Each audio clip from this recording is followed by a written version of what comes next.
Buongiorno. Good morning to everybody. Thank you, firstly, to yourselves for your patience. I have to say the dogs are impeccably behaved. They're being very patient, as you are. I'd like very much to thank Pet Levrieri for their invitation to join you today and for their very kind hospitality extended to us as guests at this important conference.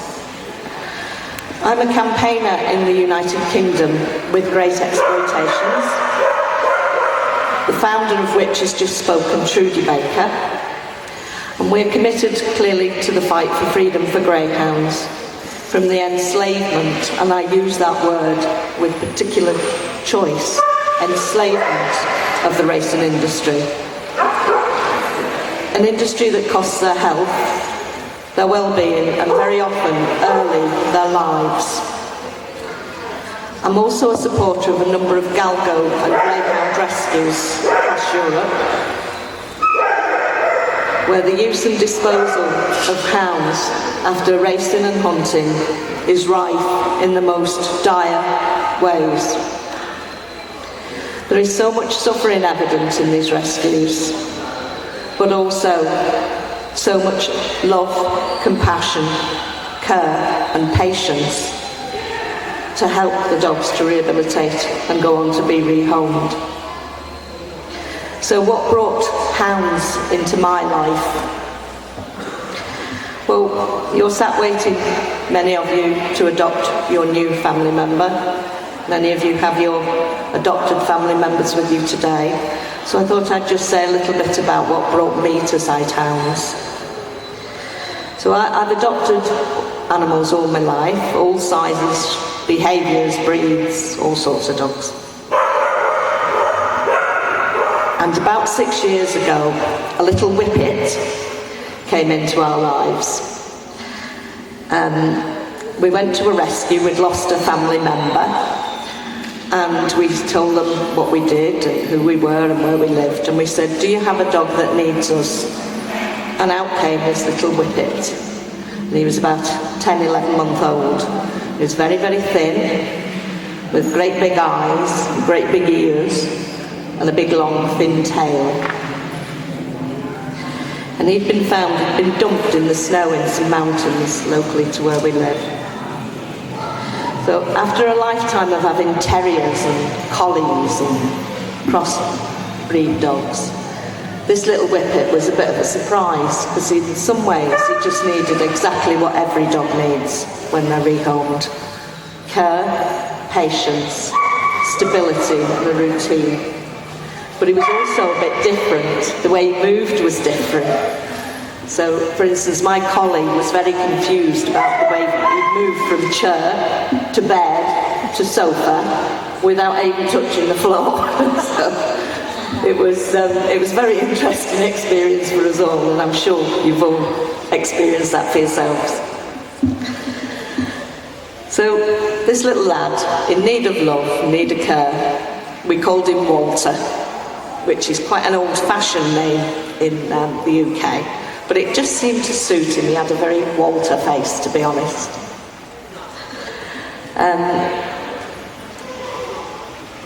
I felt a bit out of my depth. I'd had dogs for 25 years, and yet here was this little bundle, very thin, very fast. I wasn't quite sure what to do.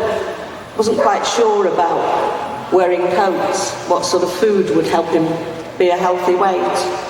So I joined an online forum.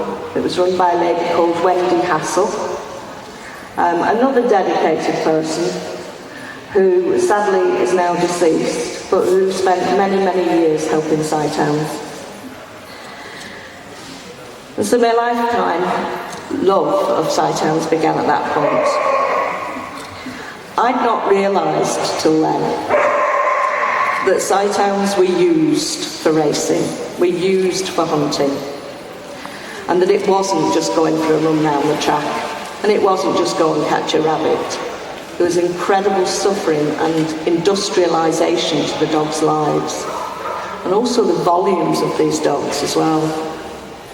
So it was real eye-opener to me. Many of the dogs had suffered terrible suffering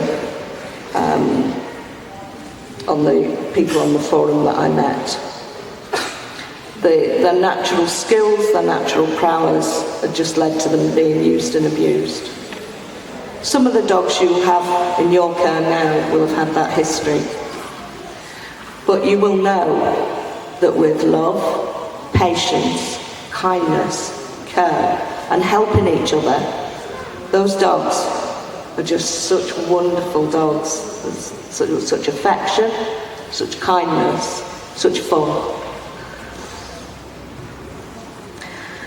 So, while I could help raise money, I could help sign petitions, things like that, I wanted to do a bit more. So I started transporting greyhounds to the rescues. Sometimes a trainer would get in touch with the rescue and say, we need these dogs moved and we need them out now.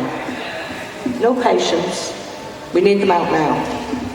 Can we collect them tomorrow? No, now. The options for the dogs were not very good if they weren't moved, for instance. So we did some of that. As a younger woman in the south of England, I'd done some protest work, protesting against live export of animals for slaughter.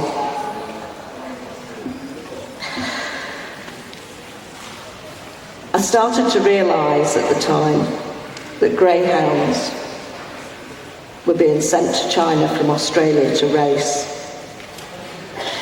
I offered my services to a campaign group called Action for Greyhounds. And I ended up basically setting up a stall, just a table and a chair and some leaflets and some petitions in some towns across the north of England, just talking to people, just explaining, I'm just an ordinary person doing, here's something really bad and I want us to know, I want to tell you, so that we can do something about it.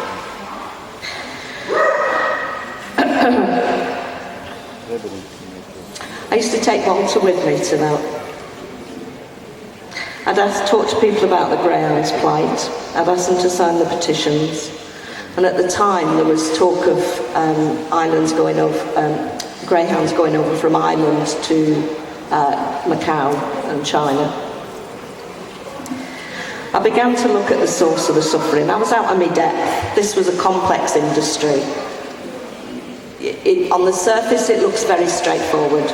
Dogs get taken to a place, dogs run around, dogs get taken home. Not so. Very different. Very complex industry. And I knew that I was out of my depth. I was just a kind-hearted, ordinary person, goes to work, has a family, does all the things that we all do. But this was something really bad that I found, and I wanted to make a difference. To make a difference, I needed to know more. I began to look at how the source of the suffering had come into being in the United Kingdom, how the commercialisation of greyhound racing had begun in 1926 in Manchester, where the dogs came from, how they were kept, the rules of racing, because you have rules of racing at different types of tracks, commercial and independent tracks, what the animal welfare laws were, how they were applied or not applied, as the case may be. I realised, again, this was really something very complex once you scratch the surface. I began to really get to the point that I was understanding that this was an industry. The dogs were used as a disposable product, and in fact for it to be a profitable industry, that had to remain. So a disposable product. Not our dog, not our companion, not our friend, not our family member, not the dog that sat on our sofa or our cushion, but a disposable product. This is how the dogs are seen in the racing, commercial racing industry. At the time, I worked in a legal advice work with homeless people. It was a large UK charity. And we've driven through changes in the law, very significant changes. And I had confidence in the law being applied, and the law and challenging the law on the basis and setting precedents where there was a need. Every day we do that at work in the UK courts. And at the same time, I was going home from work, the same as many people do, getting lots of messages. Could you help me transport this dog? Can anybody find kennels for this dog? Just add another 10 announced from this trainer, and so on and so forth.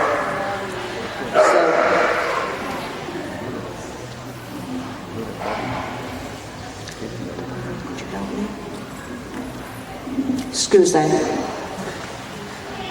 Just need your code.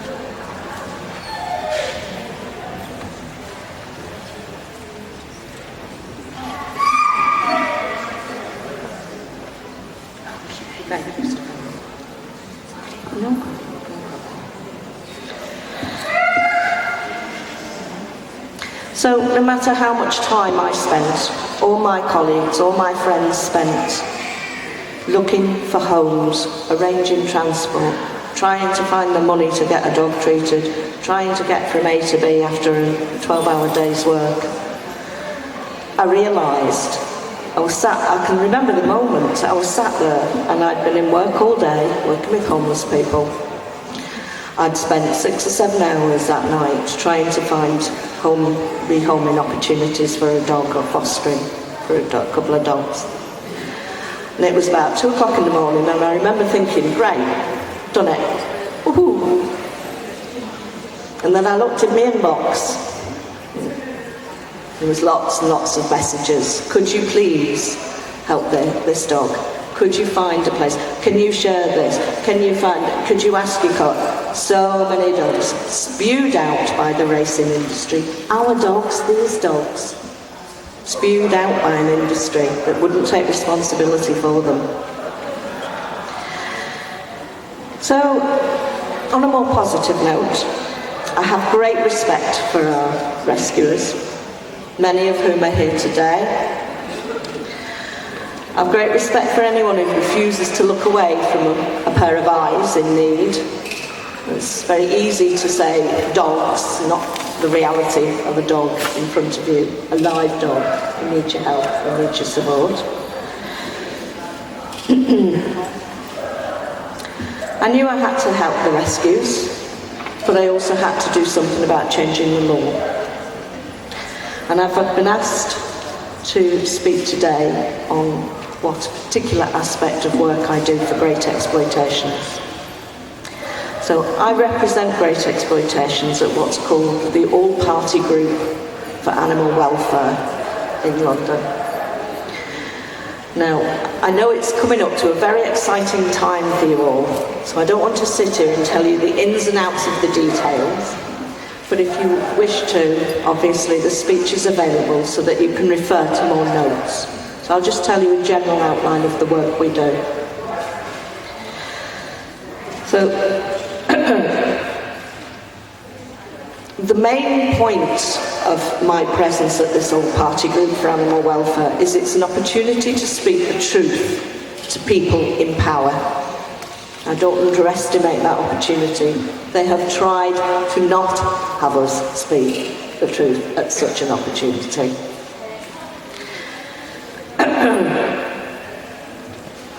The group covers everything from rabies to culling of badgers. It's an all-political party group, different members of different political parties and welfare organisations. What we do is flag up, basically, major issues of concern that the government needs to address.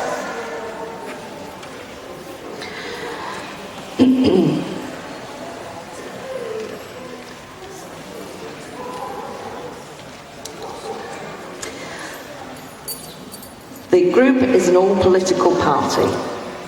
The aim is to promote and further the cause of animal welfare, both through the Parliament in the UK and through European. It seeks to introduce and develop effective, wide-ranging legislation. So my remit, my job going there, was to raise the Greyhounds' plight. Everybody wants to shout for their plight, their cause. The Greyhounds, as you know, really do need us to shout for their plight. It was to find interested others who have greater resources than us, such as we have the Dogs Trust or the Society for Protection of Cruelty to Animals. And also to force the need for a review which was due. So ourselves and a number of key organisations were involved, adding pressure to the government to put this review in place. It was a review of legislation or regulations put together in 2010 that was due to be reviewed 5 years later. The review was carried out, lots of submissions from people who were interested, ourselves, race and industry. It was put forward to the Department of Environment, Farming, Rural Agriculture. But unfortunately, it's not given us the results that we wanted, despite the support for some of the recommendations for this report. When it went to the government department, it's come back not what we hoped. So we've asked for a review of this. We've said, look, over 10 years, very little's changed for the Greyhounds. It's in your hands, you're responsible, you're the lawmakers. What are you going to do about it? We're holding people accountable. We're told that greyhound welfare is paramount. We need to see evidence of that. So until we do, we will call those people in account. We will not go away. We will raise the Greyhounds' plight at every opportunity. And every opportunity to speak the Greyhounds' truth will be used.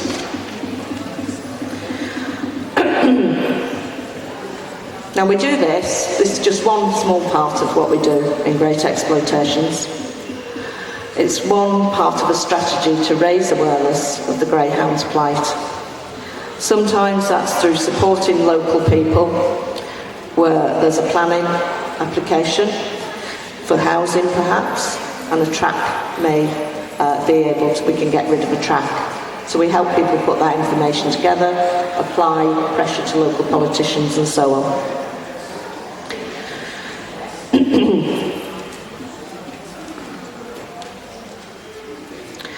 We also provide people with factual evidence to take to the members of Parliament. Now, obviously we have different political systems, but we have to have evidence which can be taken credibly, otherwise we're just dismissed as silly people, don't understand the realities of life, and discredited. So we have to have factual evidence. So that's what we do. We find that evidence, we present it to members of the public so that they can use it as they need to or as they wish to. Our work is featured regularly in the media. It's given me a lot of pleasure to hear our discussion of our work on the injury database, which Trudy referred to earlier, as far away as quite a remote island up in Scotland. And I'd just like to come to the conclusion, really. It's not in people's best interests, or they see it as not in their best interests, to say, this is an industry built on cruelty. This is an industry built and reliant on disposing of dogs when they're past their best. Let's get rid of it. Just as it wasn't in the interest for slave owners to say, this is not right, let's get rid of it. It took time, it took people with commitment to drive change through. It's begun in America, Australia. We fight to close the Canidrome. Okay. But until the law is changed, we will not have the tools we need in place to stop its resurgence. We need the public's knowledge of the industry, and we need the law changed like two hands together. Through those two aspects together, change will come and the freedom for greyhounds will be won. Thank you for your attention.